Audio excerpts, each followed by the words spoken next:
कि ये देवेश कुमार ने कब आपके मुद्दों को उठाया, सदन छोड़िए, ऑफ कैमरा इन्होंने कब उठाया, कब आपने देखा कि देवेश कुमार जैसे लोग जो हैं वो भूमिहारों की बात उठा कर रहे हैं कि भाई यूजीसी को रोल बैक कराओ। एक भी भूमिहार नेता का आप नाम बता दीजिए जो सांसद, विधायक, मंत्री, एमएलसी कुछ भी हो, जो जहानाबाद नीट पर बोला हो, जो यूजीसी पर बोला हो, जो भरत तिवारी एनकाउंटर पर बोला हो।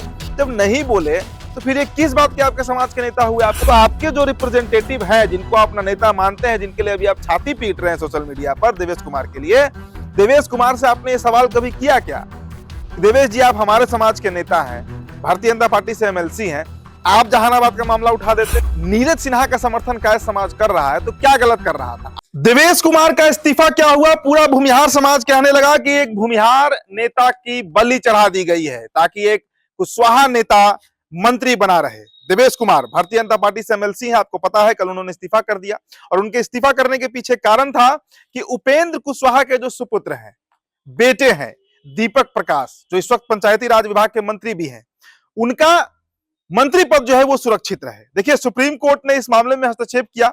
सुप्रीम कोर्ट ने बिहार सरकार से पूछा कि भाई वैसा नेता जो किसी संवैधानिक पद पे नहीं है, जो ना एमएलसी है ना एमएलए है, कैसे वो बिहार सरकार का मंत्री बना हुआ है? अब इस पर भारतीय जनता पार्टी को जवाब देते नहीं बना, तो आनंद फानन में ही कहिए देवेश कुमार का इस्तीफा करा लिया गया। देवेश कुमार भूमिहार जाति से आते हैं, देवेश कुमार भारतीय जनता पार्टी के पुराने नेता हैं और उनका इस्तीफा हो चुका है और अब चर्चा है कि दीपक प्रकाश उनकी जगह पर सदन जाएंगे, मतलब विधान परिषद के सदस्य बनेंगे। अगले साल यानी 2027 के 17 मार्च तक देवेश कुमार का कार्यकाल था। जो 12 सीटें होती हैं एमएलसी की, जो गवर्नर, जो राज्यपाल होते हैं, उनके कोटे से निर्वाचित होती है, उसी कोटे पर देवेश कुमार एमएलसी थे। अब ये चर्चा क्यों हो रही है दोस्तों कि एक भूमिहार को भारतीय जनता पार्टी ने फिर बलि चढ़ा दिया? इसके पहले विजय सिन्हा को टारगेट किया गया था और उन्हें भी निपटा दिया गया। देखिए, सबसे पहले दोस्तों मेरे कुछ सवाल हैं और मैं ये सवाल इसलिए पूछ रहा हूं क्योंकि लगातार, चूंकि मैं पत्रकार हूं, चीजों को देखता हूं, समाज के गतिविधियों को, राजनीति को। दोस्तों, सवाल यह है कि आज जिस देवेश कुमार के नाम पर एक पूरा जाति विशेष, एक पूरा समाज, भूमिहार समाज जो है वो इतना आंदोलित हो गया है। हमारे कई मित्र हैं फेसबुक पर, हम उनका पोस्ट देख रहे हैं, पूछ रहे हैं लोग कि बांकीपुर चुनाव से पहले क्यों नहीं करवाया गया, तो भूमिहार को बलि चढ़ा दिया गया एक कोयरी के चलते। अलग अलग तरह के पोस्ट आपको सोशल मीडिया पर देखने को मिलेंगे। अब सवाल मेरा यह है कि आप खुद बताइए कि ये ही देवेश कुमार अभी बीजेपी से जो नाराजगी चल रही है सवर्ण समाज की, किन मुद्दों को लेकर है? एक तो यूजीसी को लेकर है, जो इस साल जनवरी के महीने में एक नया रोस्टर लाया गया यूजीसी का। इसमें कहा गया कि भाई सवर्ण के जो बच्चे हैं वो अगर दलितों के साथ साथ ओबीसी और ईबीसी के बच्चों को भी अगर छेड़छाड़ करेंगे तो उनके खिलाफ SC/ST एक्ट लगेगा, मतलब उसी तरीके का कानून। हालांकि सुप्रीम कोर्ट ने उस पर स्टे लगा दिया, उस बात को लेकर नाराजगी है।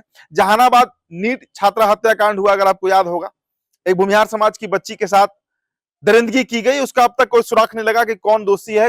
कोर्ट मामला जो है वो कोर्ट में चल रहा है। और तीसरा प्रकरण भरत तिवारी एनकाउंटर जो शाहपुर में हुआ, बिलौटी में हुआ। यही 3 प्रकरण है ना जिसके चलते सवर्ण समाज जो है वो भारतीय जनता पार्टी से नाराज है। और सवर्ण समाज में भी कौन? 2 जाति विशेष, एक ब्राह्मण और दूसरा भूमिहार। अब आइए आप भूमिहारों पर, आप बताइए, हमारे कई मित्र बड़ा नजदीक लोग हैं मेरे भूमिहार समाज में। भाई साहब, आप बताइए कि ये देवेश कुमार ने कब आपके मुद्दों को उठाया, सदन छोड़िए, ऑफ कैमरा इन्होंने कब उठाया? कब आपने देखा कि देवेश कुमार जैसे लोग जो हैं वो भूमिहारों की बात उठा कर रहे हैं कि भाई यूजीसी को रोल बैक कराओ? कब इन्होंने कहा? और देवेश कुमार को छोड़िए, आप भारतीय जनता पार्टी या जनता दल यूनाइटेड, या यूं कहिए कि पूरा जो सत्ता पक्ष है, उसके एक भी भूमिहार विधायक, मंत्री, सांसद, 3 सांसद भी हैं, 25 विधायक हैं, कई एमएलसी हैं बिहार सरकार में, मंत्री बैठे हुए हैं कई लोग, भूमिहार समाज के मंत्री हैं ना बिहार सरकार में, केंद्र में भी ललन सिंह है, ललन बाबू हैं। किसी ने क्या यूजीसी के मामले पर उनका मुंह से एक बकार निकला? एक शब्द उन्होंने कुछ बोला? किसी ने जहानाबाद नीट छात्रा हत्याकांड के मामले पर चू तक निकाला अपने मुंह से? एक भी भूमिहार नेता का आप नाम बता दीजिए जो सांसद, विधायक, मंत्री, एमएलसी कुछ भी हो, जो जहानाबाद नीट पर बोला हो, जो यूजीसी पर बोला हो, जो भरत तिवारी एनकाउंटर पर बोला हो। जब नहीं बोले तो फिर ये किस बात के आपके समाज के नेता हुए? आपको गुस्सा बीजेपी से क्यों है?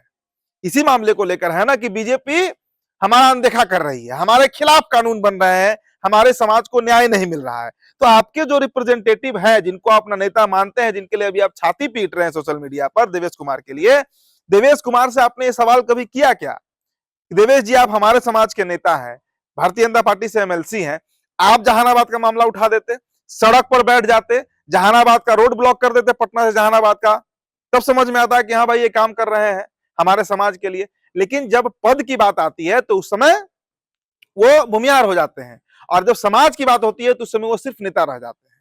इस बात को समझना होगा दोस्तों। देखिए अभी हाल में बांकीपुर चुनाव संपन्न हुआ, और बांकीपुर चुनाव में कायस्थों का विरोध हुआ, जबरदस्त तरीके से उन्हें जातिवादी बताया गया, ये बताया गया, सारा तरह का उनको तमगा दिया गया, आरोपी बताया गया। क्यों भाई? इसलिए क्योंकि वो अपने समाज के एक प्रत्याशी नीरज सिन्हा का समर्थन कर रहे थे, बांकीपुर में कायस्थ कर रहे थे, ओपनली कर रहे थे, मैंने भी देखा। अब आप बताइए कि अगर नीरज सिन्हा का समर्थन कायस्थ समाज कर रहा है तो क्या गलत कर रहा था? आप तो ऐसे लोगों के लिए, भाई वैसे भी भारतीय जनता पार्टी का विधायक है कहां बिहार में? आज अगर कायस्थ समाज का बात कीजिए तो कायस्थ समाज के कोटे से बीजेपी में कहां कोई विधायक है? कोई नहीं है। सांसद एक है, रविशंकर बाबू, तो उनका तो विरोध कर ही रहा है समाज, उनका तो खुला विरोध कर रहा है। तो ये जो स्टैंडर्ड है, जो मापदंड है कि आपके नेता है, इस्तीफा करा दिया गया, भाई वो नेता आपके किस काम का जब आपका बात ही मुद्दा नहीं उठाते हैं? किस बात का वो नेता है? आप ब्राह्मण का है बताइए ना, ब्राह्मण दो दो मंत्री बने हुए हैं बिहार सरकार में, नीतीश मिश्रा भी है, मिथिलेश तिवारी भी है। बिलौटी हत्याकांड जो हुआ भरत तिवारी का, उस पर कौन ब्राह्मण नेता बोला है? कौन बोला है बताइए? गए हैं लोग, 5 लाख रुपया देकर आ गए हैं, लेकिन किसी की हिम्मत हुई क्या कि सरकार सवाल उठा ले? किसी की? अब जाकर नया, और क्या इसमें प्रक्रिया, इसमें क्या मतलब चल रहा है? देखिए एसटीएफ के जवान को गिरफ्तार कर लिया गया, लेकिन उस जवान को ऑर्डर कौन दिया गोली चलाने के लिए? उस पर कोई कार्रवाई नहीं, उस पर कोई सवाल नहीं। तो इस मामले को समझिए कि आप जिन्हें जात का ठेकेदार बना देते हैं, जिनको जात का आप नेता बना देते हैं, वो सिर्फ अपने लिए संवैधानिक पद पर पहुंचते हैं, अपना रास्ता सुगम करते हैं, अपने बच्चों का रास्ता सुगम करते हैं, आपका रास्ता सुगम नहीं करते हैं। इसलिए उनके लिए जो आप ये बड़ा एक प्रोटेस्ट कर रहे हैं, ये जो रोना गाना चल रहा है, जो छाती पीटा जा रहा है, ये आप खुद सोचिए कि देवेश कुमार छोड़े ना, गिरिराज सिंह आपके लिए बोले क्या? आपके समाज के सबसे बड़े नेता हैं, कई बार के सांसद हैं, आप ही लोग सांसद बनाते हैं, एक बार भी उनके मुंह से निकला है क्या इसी मामले पर कुछ भी? सिर्फ झटका मटन, इंडिया पाकिस्तान, और वही अनर्गल प्रलाप उनका चलते रहता है। तो इस बात को समझना होगा। राजपूतों का ही उठाकर देख लीजिए ना, कौन आपका सांसद, कौन राजपूत का सांसद है बिहार में? क्या राजीव प्रताप रूडी यूजीसी पर बोले? आप किसी का नाम उठाकर देख लीजिए, कोई कुछ नहीं बोलेगा। सब पार्टी के अधीन है, क्योंकि उनका भी एक मजबूरी है भाई, वो पार्टी से है, पार्टी उन्हें टिकट दी तो वो सांसद बने, विधायक बने, एमएलसी बने, मंत्री बने, तो उनका भी अपना एक जिम्मेदारी है पार्टी की तरफ।